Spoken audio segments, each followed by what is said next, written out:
Hey guys, today we're going to be taking a look at Gears of War Reloaded using the Intel Arc B580.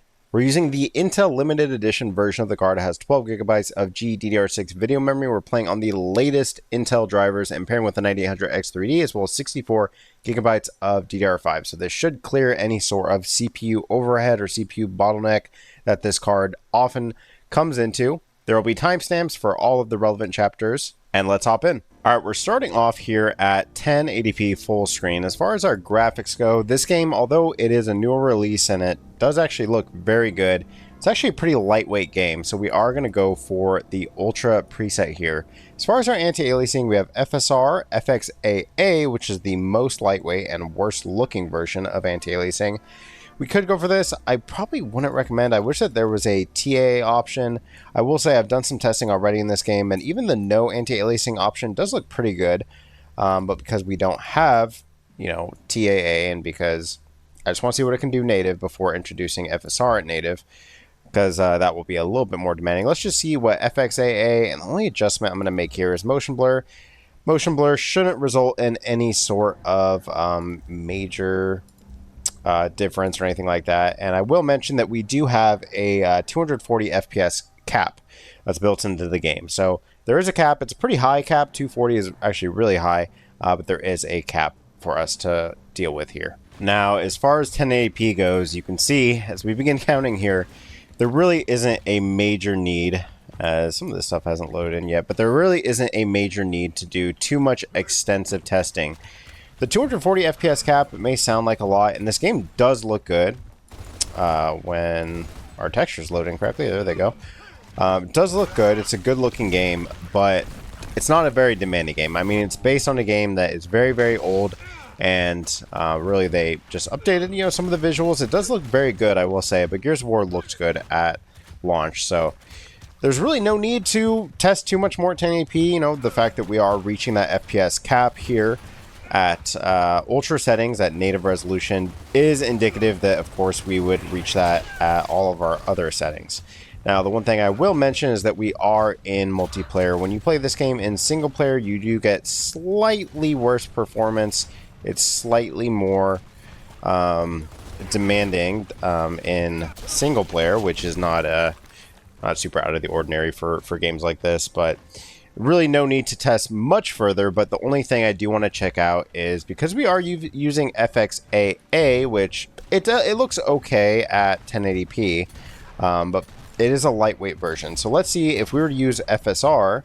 So this is now using FSR, not as an upscaling method, but just as a method to kind of resolve the anti-aliasing in a little bit cleaner of a method.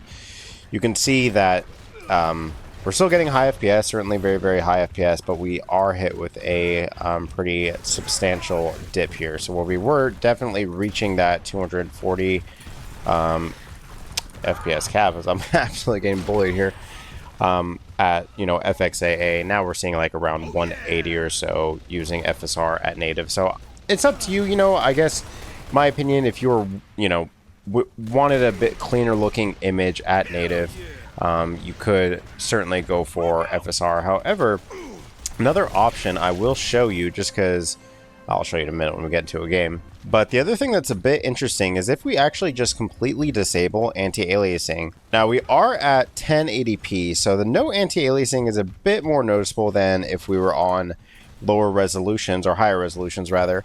But it's still not too bad. I mean, most games when there's absolutely no anti-aliasing look absolutely atrocious, but FXAA does kind of have a muddy look to it. So if you weren't a fan of that look and just wanted something a bit sharper, you could go for the no anti-aliasing option, especially if you're just playing this game, multiplayer, competitively, and just wanted, best possible FPS.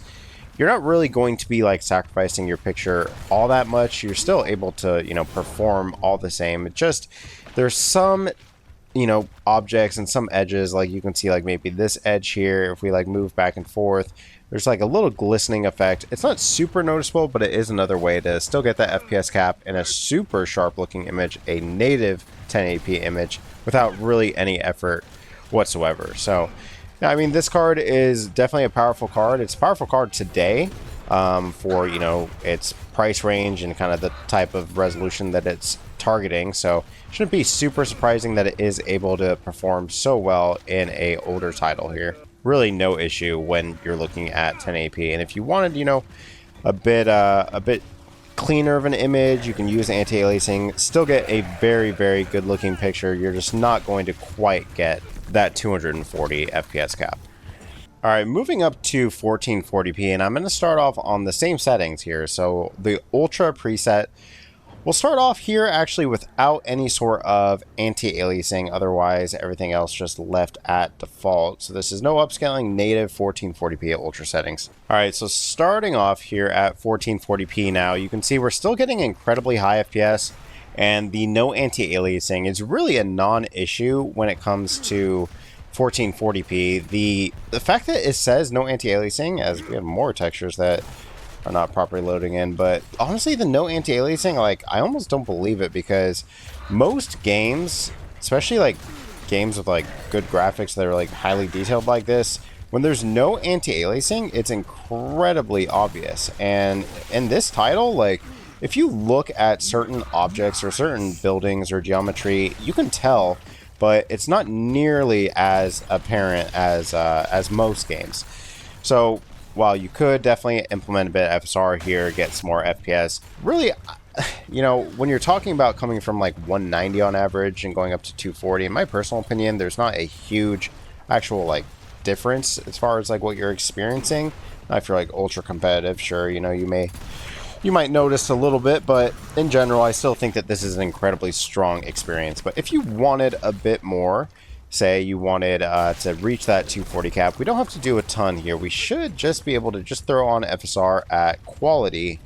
And let's see here. This should now bring us closer to the 240, although interestingly enough, it's actually not changing our experience here. So could be potentially some other bottleneck other than just the resolution. That's something that I have found in this game. It seems like, you know, if a card is struggling at a particular resolution or particular graphics preset, you can't always resolve it with just implementing some upscaling. So let's see how the other presets look. So without changing too much, let's just go ahead and go from the Ultra preset down to high.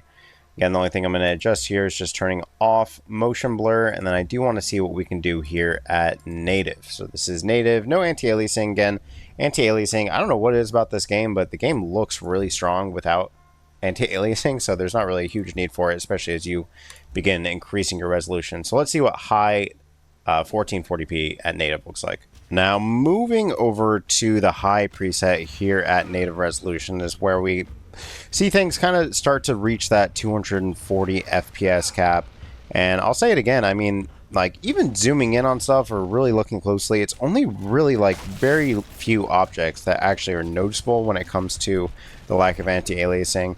What's far more noticeable, I don't know if it's the fault of the GPU, but some of these textures are just taking forever to load in. That is super strange. But in general here, looks absolutely great. You can see our FPS is pretty much locked right at 240. So really just seems that when you move up to the Ultra preset is where you kind of start to see some that FPS start to go away. But coming down to high here really looks like just, I mean, to me it's imperceptible between high and Ultra, but 1440p high and down, you're going to be able to see 240 FPS pretty much all the time. I will mention, I think I already mentioned, but this game does actually get a bit lower FPS in single player. So in single player, you might see a little bit worse performance, but in general here, it shouldn't be too different. I've noticed maybe about like a 10 or 15% decrease when moving over to single player. Now, if you wanted to get like a more locked 240, you can see, like, depending on what we're looking at, sometimes our average is 237. Certainly introducing FSR at quality here, which we'll go ahead and do. However, you know, to be honest with you, the FSR solution is not great here. You know, we don't have Intel XeSS.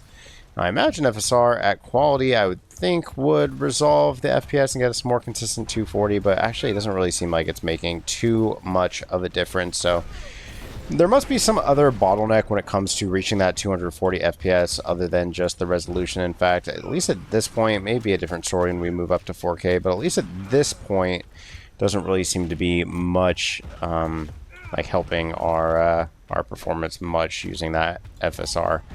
No Intel XeSS support. Once again, I would like to see that. Intel XeSS seems to work really well when you're using an Intel GPU. I'm not sure if there's like any actual data supporting that, but that seems to just be what I found. So I do wish that we had that option, but unfortunately we do not. But 1440p, everything high and below, you're going to be able to get pretty much locked right on that 240 FPS. Maybe just ever so slightly beneath. You can see our average like hovers maybe around like 230 or so, but in general you're still able to get really solid FPS here. 1080p, no problem whatsoever. 1440p, all that it requires is just bumping down to high, which again, in my opinion, can't even really tell the difference. And lastly here, moving up to 4K, I expect this is where the card will likely struggle a little bit. But let's start off here on Ultra, just because we tested at the other settings, so we may as well. So let's do Ultra, no anti-aliasing. We definitely, if we didn't need it at 1440p, definitely don't need it at 4K. And then motion blur off. So this is just native Ultra settings. All right, moving up here now to 4K, as our textures are still not loading in. You can see, obviously, this is where things, I don't want to say fall apart necessarily. I mean, this is still very high FPS and definitely, you know, a decent place to play at here. But Ultra at a native 4K, I will say, as far as our anti-aliasing goes, certainly am right in thinking that you really don't need an anti-aliasing solution when you're at 4K. I don't know, there must be something going on like under the hood, because the amount of, I don't know if it's how the textures or the assets are, you know, generated in the first place, but the lack of anti-aliasing is really very minor. Like the effect that it has on the picture quality, as far as like any sort of like weird jaggies or glistening or anything like that. Like honestly, I would have a hard time even noticing that anti-aliasing was off at this point. So it is definitely nice to see that, you know, anti-aliasing typically, you know, especially because we don't have a cheap form of anti-aliasing, we don't have TAA that we can kind of just throw on here. So it is nice to see that just, you know, leaving anti-aliasing off completely is definitely an option. And certainly when you move over to 4K, if you are, you know, using DLAA, if you have an NVIDIA card, or if you have this card or an FSR capable card, or FSR, you know, card that you need FSR on, I would just recommend, you know, like check out what it looks like without any sort of anti-aliasing, because honestly, it's pretty impressive just, you know, how little the actual visuals are suffering due to the fact that, you know, we don't have anti-aliasing. Now, at Ultra settings here, I would say that this is definitely a playable frame rate. However, you know, I could definitely see and understand people wanting a bit more performance. Getting around 100 FPS, definitely, you know, what I would consider to be nearing competitive, if not competitive. But if you're playing this game seriously and you're going against players who have over double the FPS, probably not really where you want to be at. So even though we don't have XeSS and we don't have FSR4, or, you know, obviously not DLSS or anything like that, even FSR3 that we do have here at quality, and now that we're on all the way up to 4K for our resolution, I'm expecting these presets to still look pretty solid. Now, what I am curious about, we weren't really seeing major gains when using FSR in the past at our other presets, but now I'm wondering that, you know, obviously the resolution made us take a hit as far as our performance, so I'm expecting a bit of upscaling, rendering it at a lower resolution to reclaim a bit of that FPS. So immediately here we're seeing around 110 or so, so about a 10 FPS improvement. So definitely not nothing here. And this guy's like jumping all over the place, but definitely not nothing here. You know, if you wanted a bit more, this isn't going to be like night and day difference by any means. It's still essentially the same performance. I mean, I don't think very many people could look at two monitors and recognize which one is running, you know, at 110 FPS as opposed to 100 FPS, but really looks pretty good. And the other benefit that using FSR has, even if you don't necessarily need or want the or the upscaling, is that it does resolve your anti-aliasing issues. So even though, you know, the amount of like glistening, any sort of anti-aliasing weird artifacts that we had in the first place were very minuscule, this will come in, give you a slight FPS boost, and address those concerns. So kind of has a bit of a benefit in multiple ways. And of course, we can even go a bit further. So where we were on quality, if we just bump this down to balanced, which is really typically the furthest that I would go down when we are not using a machine learning technology. Sometimes like XeSS, I will say, like there are certain games like Doom, the Dark Ages, for whatever reason, XeSS on Intel cards like looks really, really great. This game, honestly, when you use like super aggressive upscaling, it actually doesn't look that good, I will say. So I wouldn't probably go beyond balanced personally, but just to show kind of the performance that you can expect, you can see about another 10 to 15 FPS increase. So now around 125 on our average or so in that quick little burst of gameplay. Now, of course, the other way to kind of reclaim a bit of that FPS is to move down our preset. So we'll go for the high preset. And once again, don't need any sort of anti-aliasing. I believe this resolution scaling, I don't think this actually does anything as far as I know when anti-aliasing is selected off. Typically, games will like grayed out when that's deselected, but that's besides the point. So no motion blur here at native 4K high settings. So moving down to high, you can see just how big of a difference this makes. So, you know, where we were getting like about 100 FPS, give or take, at ultra, now we're seeing like around 160 FPS at high. And I really do have to emphasize, biggest thing here is just that there's really not a major visual difference moving down to high from ultra. I mean, the high preset still looks really, really great. And you know, you just have to look at the two settings and look at the FPS that you're getting. And really, in this particular case, I don't think that it is really worth it at all for the ultra preset, given how much more demanding it is. Now, if you're okay, I guess, you know, with the FPS that you're getting at ultra, and you know, you're not looking for much more than 60 FPS, then like, yeah, sure, why not just go for it? But you are leaving a good bit of performance on the table for really not very much in terms of like actual visual gain. If I can get out of this area. Okay, guess not. So around 150 FPS, it's all rendering really, really smoothly. Good frame times. This game in general has incredibly smooth performance. Haven't even noticed a single stutter or anything like that.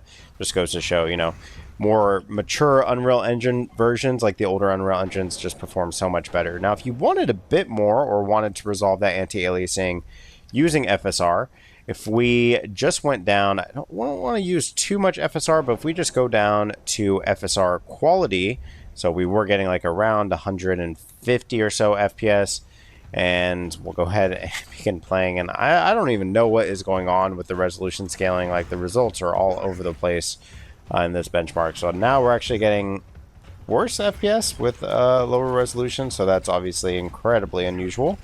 So where we were getting like around, okay, that didn't go well. Where we were getting like around 150 FPS, now we're seeing 130 FPS. I don't know. If someone knows why that is, definitely let me know, because I am not sure what on earth would be causing us to get worse performance when we are scaling our resolution down. That's incredibly strange. All right, so high obviously gave us a pretty significant bump. Now let's go for the medium preset, which in my previous testing, the medium preset did actually still look pretty good. It really, this is one of those games, and I've found it's more and more common in games where like medium and up really look a certain way, and then low messes with the lighting, and that is what really makes the image look considerably different. So I don't expect medium to look that different. And you could also come in and tweak things like, for example, texture quality. That typically isn't super impactful on performance. That's more like a setting that, you know, affects the video memory, and we know we have a certain amount of video memory. That's part of the good thing about, you know, having this particular GPU. So you could come in and like manually bump up. You can see this is like anticipates to take 3 gigabytes of video memory, so we can bump this up to ultra. We could likely get away with that. We probably have, we'll take a look, but we probably have 3 gigabytes of video memory to spare for sure. But we'll just leave it here just so we know we're on the medium preset. No anti-aliasing. I really don't think anti-aliasing is necessary really at all when you're at 4K. I don't notice anything being different.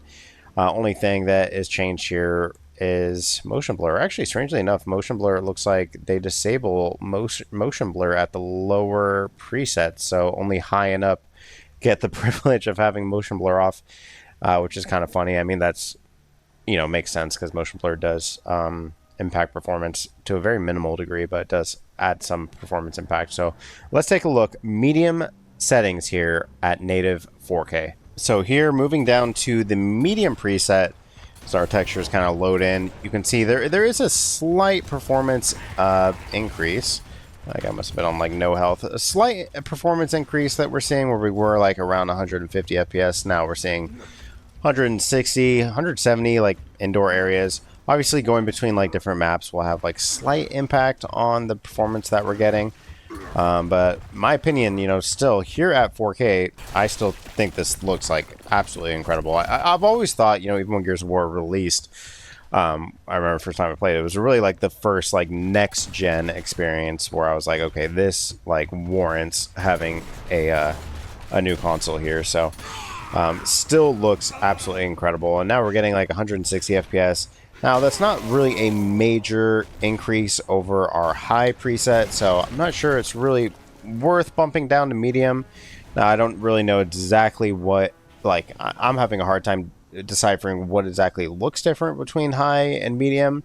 That's really like Benchmarking does really great videos kind of showing side by sides of the different graphics presets and their impact. That's probably one of my favorite you know, benchmarking channels that's out there. Is super useful resource, just so you know not only what settings to do, but like what it impacts. Super useful stuff. But as far as I can tell, everything still looks really great. Now there is a slight performance improvement, although it's not super significant. If you wanted, you know, obviously this is a multiplayer game, a competitive game, so if that, you know, that performance was important to you, you know, maybe worth bumping down to medium. Now let's just see. I'm curious. You can see we're getting like anywhere between 150 and 160. Now let's just throw on FSR at quality, which, you know, theoretically this should increase our performance, but we're actually not seeing it increase our performance, strangely enough. Now I'm aware that this is not an AMD card, so, you know, maybe the fact that this is, you know, like out of market upscaling technology, that it's a little bit more expensive, but wouldn't typically expect that to be the case. Typically FSR just, you know, kind of performs regardless of your GPU and doesn't really have like a super meaningful effect. But here it does seem that, you know, at least at this resolution, it's not really doing us any favors. In fact, it's actually kind of hurting our performance. So, you know, maybe if we bump down, like, I guess we can take a look. So, you know, about 124 there, you can see. Let's see if we were to go all the way down to ultra performance. So this is now using incredibly aggressive upscaling. Okay, so now this is where we start to see definitely an improvement in our FPS, but a major regression in our actual picture quality. So obviously I wouldn't recommend, you know, these settings. This looks, in my opinion, pretty terrible. I don't think very many people would opt for this setting, but, you know, it's a bit of a bummer that we don't have Intel XeSS. The adoption of Intel XeSS in general has been pretty good, but it seems like more and more recent releases are not supporting it whatsoever. So it's almost like doing this weird thing where like textures aren't loading in, and then when you kind of, well, actually it's still not loading in. So it's kind of strange. It's almost like, seems like it's kind of almost messing with maybe some of our other settings. Super strange behavior here, but in general, I probably wouldn't opt for this. I think that, you know, anything at no anti-aliasing due to the fact that we're getting better performance with that setting anyways. And, you know, it's already what I would consider to be definitely a competitive type FPS. That's probably where I would land. Anyways, guys, that's been it for the Intel Arc B580 and Gears of War Reloaded. You know, in general, I think it performed absolutely great. 1080p and 1440p, and honestly 4K too, as long as, like, you know, you're not expecting to get your max 240 FPS at 4K. But if you are okay with getting, you know, 60, 100 FPS, something like that, you can get really solid performance. And the only thing that's a bit of a bummer, but not really news, is just that, you know, the anti-aliasing and upscaling options are definitely leaving a bit to be desired. And honestly, I would expect more from Microsoft. I understand that this game, you know, was developed on a much older engine, and I'm assuming that maybe that's the reason that some of those settings are not really being properly supported. But I don't know. It's a DirectX 12 game, as you can see. It is DirectX 12, so I would expect, you know, there to be at least some ability to implement some of those newer technologies. We've seen games do it in the past. Anyways, guys, thanks for watching, and I'll catch you in the next one. Bye-bye.